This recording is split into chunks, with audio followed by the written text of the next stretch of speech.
اللہ الرحمن الرحیم۔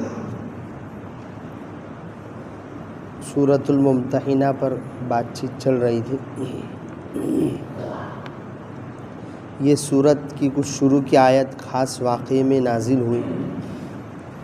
اللہ کے رسول صلی اللہ علیہ وسلم نے مکہ کو فتح کرنے کے لیے جو تیاری شروع کی تھی وہ پوشیدہ رکھی تھی، راز میں رکھی تھی، لیکن اتفاق سے ایک صحابی حاتم ابن ابی بلتعہ رضی اللہ تعالیٰ عنہ، چونکہ وہ اصل مکہ کے رہنے والے نہ تھے،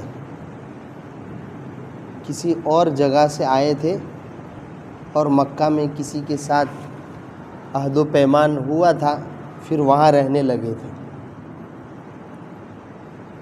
اور دیگر ہجرت کرنے والے جو صحابہ تھے مکہ سے مدینہ ہجرت کر کے جو گئے وہ اصل مکہ کے رہنے والے تھے۔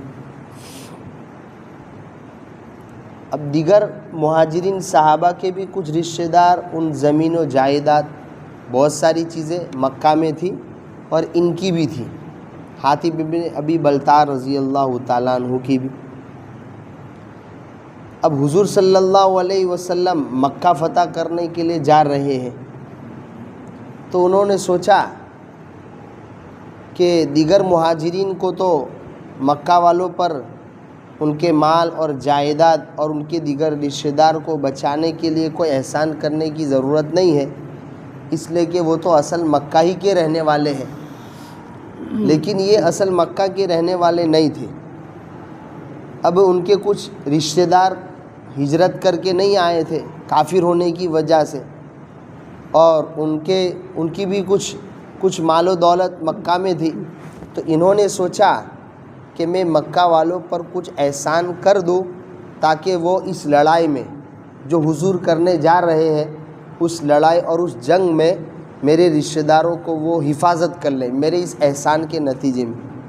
اور انہوں نے یہ بھی سوچا کہ اس طرح اگر میں مکہ والوں کو بتا بھی دوں گا تو حضور صلی اللہ علیہ وسلم کا کچھ بگڑنے والا نہیں ہے، جیت تو حضور ہی کی ہونے والی ہے، فتح تو حضور ہی کی ہونے والی ہے، کسی بھی صورت میں اللہ کے رسول صلی اللہ علیہ وسلم ہی کو کامیاب ہونا ہے، بس میرا ایک فائدہ یہ ہو جائے گا کہ مکہ والے میرے رشتہ دار کو بچا لیں گے، ان کی حفاظت کر لیں گے۔ اس لیے انہوں نے ایک خط روانہ کیا، تو اللہ کے رسول صلی اللہ علیہ وسلم کے پاس جبرائیل آئے اور کہنے لگے کہ آپ نے جو فتح مکہ کی تیاری کو راز میں رکھا تھا وہ راز فاش ہو رہا ہے، لیک ہو رہا ہے۔ تو حضور صلی اللہ علیہ وسلم نے فوری طور پر حضرت علی اور حضرت علی کے ساتھ 4 صحابہ کو بلایا اور کہا کہ سارا نامی ایک عورت کے پاس خط ہے وہ لے آؤ، اور آپ نے جگہ بھی طے کر دی کہ تم جب گھوڑے پر سوار ہو کے پہنچو گے تو وہ روضہ خاخ نامی جگہ میں تم کو ملے گی۔ حضرت علی کہتے ہیں ہم نے اپنے گھوڑے دوڑائے 4-5 آدمیوں نے، تو اسی جگہ ہم نے اس عورت کو پایا جہاں حضور صلی اللہ علیہ وسلم نے بتلایا تھا کہ فلاں جگہ پر تم کو وہ عورت ملے گی جس کے ساتھ حاتم ابن ابی بلتعہ کا لکھا ہوا خط مکہ جا رہا تھا جس میں راز فاش ہو رہا تھا۔ حضرت علی نے کہا کہ خط دے دے، کہا میرے پاس کوئی خط نہیں ہے۔ تو حضرت علی نے ذرا دمکایا، خط دے دے نہیں تو برہنہ کر دیں گے۔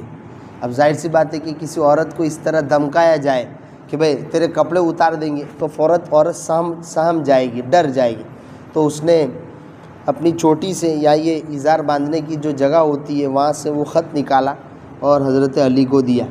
حضرت علی رضی اللہ تعالیٰ عنہ وہ خط لے کر اللہ کے رسول صلی اللہ علیہ وسلم کے پاس پہنچے، تو حضور نے فوراً حضرت حاتم کو طلب کیا، حاتم ابن ابی بلتعہ کو، اور اتنا کیا، یہ کیا، یہ تم نے کیا کیا؟ تو حاتم ابن ابی بلتعہ رضی اللہ تعالیٰ عنہ نے فرمایا حضور جلدی مت کیجئے، نہ تو میں منافق ہوں اور نہ منافق جیسا میرا شیوا ہے، اور نہ میں منافقین سے محبت کرتا ہوں، ایسا کچھ نہیں، میں سچا پکا مسلمان ہوں، بس میں نے تو اس وجہ سے خط لکھا تھا کہ جیت تو آپ ہی کی ہونے والی ہے، فتح تو آپ ہی کو ملنے والی ہے، بس میرا مکہ والوں پر ایک احسان ہو جاوے، تاکہ اس احسان کی وجہ سے وہ میرے رشتہ دار اور میری جائیداد کی اس لڑائی میں حفاظت کر لے۔ بس اس وجہ سے میں نے یہ خط روانہ کیا تھا، ورنہ جیت تو آپ ہی کی ہونے والی تھی۔ اللہ کے رسول صلی اللہ علیہ وسلم نے فرمایا صدق حاتم، حاتم ابن ابی بلتع سچ کہہ رہے ہیں۔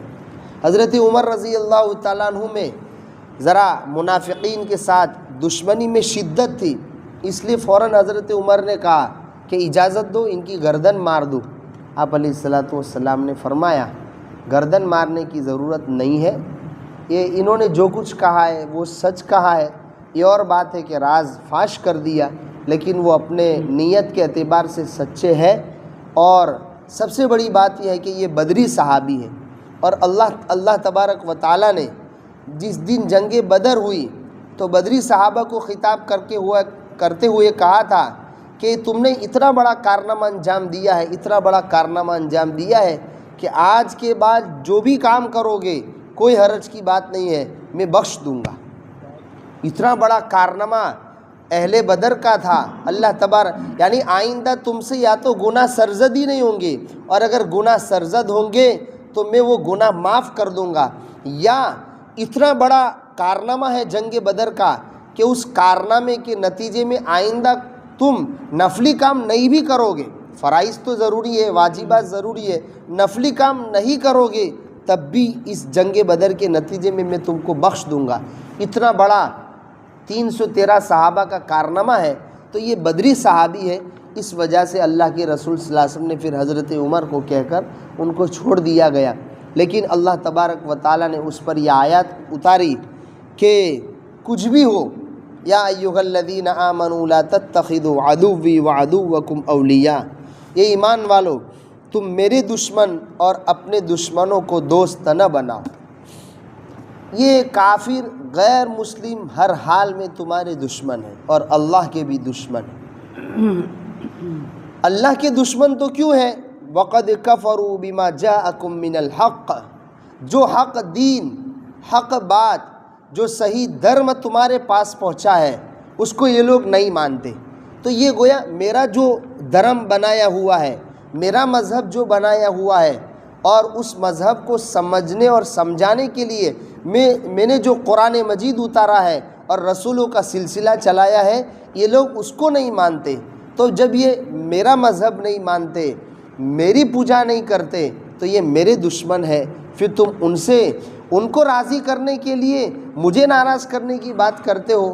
جب میرے رسول نے ایک چیز راز میں رکھی، اب تم اپنے فائدے کے لیے کسی اور کے سامنے راز فاش کر رہے ہو اور اللہ کو ناراض کرنے کی بات کرتے ہو، یہ تو تمہارے دشمن ہیں۔ اور تمہارے دشمن یخرجون الرسول وایاکم ان تؤمنوا، بھول گئے مدینہ کیوں آنا پڑا ہے؟ انہی لوگوں نے تو، جن کو تم خط لکھ رہے ہو، انہی لوگوں نے تم کو مکہ سے نکالا تھا، تم کو بھی نکالا تھا، تمہارے رسول کو بھی نکالا تھا، تو وطن چھوڑنا پڑا تھا۔ اور مدعا کیا تھا؟ بنیاد کیا تھی؟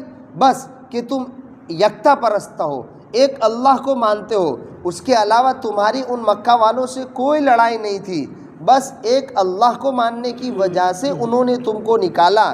آج بھی یہی ہو رہا ہے مسلمانوں کے ساتھ، جو حالات فقط اور فقط اسی بنیاد پر تؤمنوا باللہ ربکم، لوگ اللہ تبارک و تعالیٰ یعنی اپنے رب پر ایمان لاتے ہیں۔ تو ان آیات کو سن کر ہمیں اپنے ایمان کو اور تازگی ملنی چاہیے کہ یہ نئے حالات نہیں ہیں، یہ اللہ کے رسول صلی اللہ علیہ وسلم کے ساتھ پیش آ چکے ہیں کہ ان کو بھی مکہ سے صرف اسی بنیاد پر نکالا گیا تھا کہ وہ یکتا پرست تھے، ایک اللہ کو مانتے تھے، اللہ پر ایمان لاتے تھے، رسولوں پر اور اللہ کے فرشتوں پر ایمان لاتے تھے، اور بت پرستی نہیں کرتے تھے، بتوں کو نہیں پوجتے تھے۔ تو رسول کے ان واقعات کو یاد کر کے ہمیں بھی تسلی حاصل کرنے کی ضرورت ہے، ڈگمگانے اور گھبرانے کی ضرورت نہیں ہے، کامیابی مسلمانوں ہی کے ہاتھ میں ہے۔ تو یہ تمہارے اس بنیاد پر دشمن ہے۔ ان کنتم خرجتم جہادا فی سبیلی، اگر تم نے میرے راستے میں جہاد کے لیے اگر تم نکلے ہو اور میری خوشنودی چاہتے ہو، تو پھر تم نے ان کو کیوں پیغام بھیجا؟ ایک نبی کا راز فاش کیوں کیا؟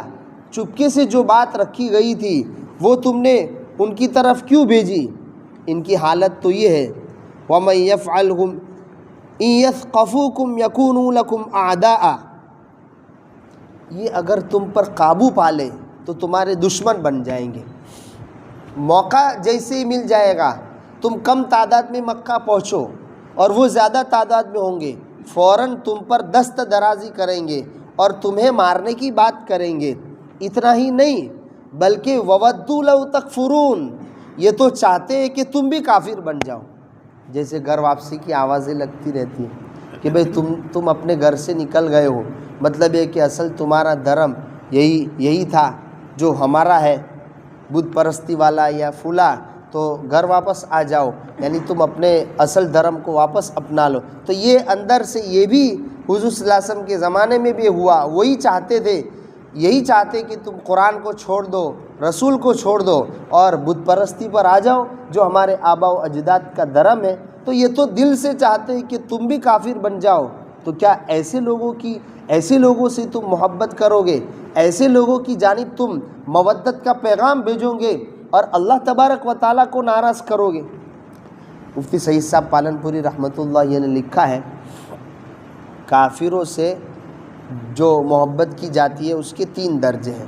ایک تو ہے موالات کہتے ہیں دلی دوستی، کسی حال میں جائز نہیں۔ کسی غیر مسلم سے مسلمان کا کیا رکھنا؟ دلی اعتبار سے دوست بنانا کسی کو کسی بھی اعتبار سے جائز نہیں ہے، دلی دوست بنا۔ نمبر 2 مدارات کہتے ہیں رکھ رکھاؤ، ظاہری یعنی اچھا برتاؤ کرنا، ظاہری طور پر، دلی طور پر نہیں، ظاہری طور پر اچھا برتاؤ کرنا۔ یہ 3 وجوہات کی وجہ سے جائز ہے، چوتھی وجہ کی وجہ سے جائز نہیں۔ 3 وجہ کہ مہمانی کے طور پر آپ نے اس کا اکرام کر دیا تو جائز ہے، آپ کے گھر پر آیا، آپ نے اس کو گلاس پانی پیش کر دیا، کھانا دے دیا، یہ دے دیا، مہمانی کے طور پر اگر آپ اس کا اکرام کر رہے ہیں، ظاہری رکھ رکھاؤ، ظاہری اعتبار سے اچھا برتاؤ کر رہے ہیں، جائز ہے۔ نمبر 2 کوئی دینی مصلحت ہے، جیسے بہت سارے لوگ حالات میں کہیں سیلاب آ گیا تو غلہ جات تقسیم کرتے ہیں، مقصد کیا ہے کہ بھائی اسلام ان کے سامنے آئے تاکہ وہ اسلام دھرم کو سمجھے کہ بھئی یہ کیسا مذہب ہے، یہ تو سلامتی والا مذہب ہے، تو اس سے دھرم کا پرچار ہوتا ہے، یعنی اس کو پھیلانا مقصود ہوتا ہے۔ تو اگر دینی مصلحت ہے، جیسے حضور صلی اللہ علیہ وسلم نے بھی ایک آدمی ایمان لایا لیکن ابھی اپنے ایمان میں کمزور ہے تو 100 اونٹ دیے اس کو، تو وہ خوش ہو گیا کہ بھئی یہ نبی تو بہت زیادہ دینے والے ہیں اور اتنی سخاوت تو نبی کے سوا کوئی کرتا ہی نہیں ہے، تو دلی اعتبار سے ان کا ایمان اور مضبوط ہو گیا۔ تو اگر دینی مصلحت ہے کہ یہ ایمان سے قریب ہوگا اگر میں اس پر خرچ کروں گا، اگر یہ مقصود ہے تو اس صورت میں ظاہری طور پر اچھا سلوک کرنا درست ہے۔ نمبر 3 دفع مضرت کے لیے، یعنی اگر کوئی ایسا غیر مسلم ہے، پڑوس میں رہتا ہے یا کسی جگہ رہتا ہے کہ اگر میں نے اس کے ساتھ ظاہری طور پر اچھا برتاؤ نہیں کیا تو یہ مجھے تکلیف پہنچائے گا، تو ہم گویا اس کے ساتھ اچھا برتاؤ کر کے اپنی ذات سے تکلیف دور کرنا چاہتے ہیں، تو یہ ہو تو بھی جائز ہے۔ اور نمبر 4 کوئی نفع حاصل کرنے کے لیے کہ بھئی میں اس کے ساتھ اس لیے یہ اچھا برتاؤ کر رہا ہوں کہ اس سے مجھے کوئی نفع ملے، یہ جائز نہیں ہے۔ تو موالات یعنی ظاہری اعتبار سے اچھا برتاؤ کرنا کسی کافر کے ساتھ اکرام مہمان نوازی کے طور پر جائز ہے۔ اور نمبر 2 اپنے آپ سے اس سے کوئی تکلیف پہنچ رہی ہے تو اس تکلیف کو ہٹانے کے لیے اس کے ساتھ اچھا برتاؤ کرنا جائز ہے۔ نمبر 3 کوئی دینی مصلحت ہے کہ اگر اس کے ساتھ اچھا سلوک کیا جائے گا تو وہ ایمان سے قریب ہوگا، اسلام سے قریب ہوگا اور اسلام لے آئے گا تو جائز ہے۔ اور تیسری چیز ہے مواسات کہتے ہیں غم خاری، کسی پر ترس آتا ہے نا، کہیں کسی کی یہاں کچھ حالت، جیسے کسی کا اچانک کوئی نوجوان بیٹا انتقال کر گیا تو ہمیں مسلمان میں کوئی مسلمان قریبی رشتہ دار نہیں ہے پھر بھی دکھ ہوتا ہے، غم ہوتا ہے، اس کے غم میں شریک ہوتے ہیں ہم کہ یار نوجوان بیٹا تمہارا چلا گیا، اس کو بولتے ہیں غم گساری۔ تو یہ حربی کافر کا مطلب ہے کہ جس سے ابھی لڑائی چل رہی ہے، جیسے فلسطین والوں کی بنی وہ اسرائیل والوں کے ساتھ ابھی کیا چل رہی ہے؟ لڑائی چل رہی ہے. تو یہ گویا جن لوگوں سے لڑائی جاری ہو ان سے تو ان کے ساتھ ان کے غم میں شریک ہونا بالکل جائز نہیں. اور اگر وہ ایسے کافر ہیں جن سے ابھی کوئی لڑائی جاری نہیں ہے، جیسے ہم جمہوری ملک میں رہتے ہیں تو ایسی جہادی طور پر کوئی لڑائی جاری نہیں ہے، تو یہ غم گساری یعنی غیر مسلم کی یہاں کوئی غم کی بات آئی تو اس کے غم میں ہم شریک ہو گئے تو یہ جائز ہے. یہ مفتی سعید صاحب پالن پوری رحمۃ اللہ علیہ نے 3 درجے بیان کیے ہیں، موالات کا، مواسات کا اور مدارات کا، یہ تینوں کا. تو اللہ تبارک و تعالیٰ کہتے ہیں کہ تم کیسے ان کے ساتھ یعنی دوستی کا پیغام بھیجتے ہو؟ یہ تو اللہ کے بھی دشمن ہے، تمہارے بھی دشمن ہے، اور یہ تو اندر سے یہی چاہتے ہیں کہ ہم ان پر قابو پالیں اور ان کو مار دیں، یا یہ بھی ہماری طرح کیا ہو جائے؟ کافر بن جائے. تو ایسے لوگوں سے تم کیسے محبت کرتے ہو؟ پھر آخر میں جس وجہ سے انہوں نے یہ اولاد ہی اس کا سبب بنی تھی تو اس پر اللہ تبارک و تعالیٰ نے تنبیہ فرمائے. اللہ تعالیٰ قرآن ہدایت پر عمل کرنے کی توفیق عطا فرمائے، اسلام کے مطابق زندگی گزارنے کی توفیق عطا فرمائے. سبحان اللہ و بحمدہ، سبحان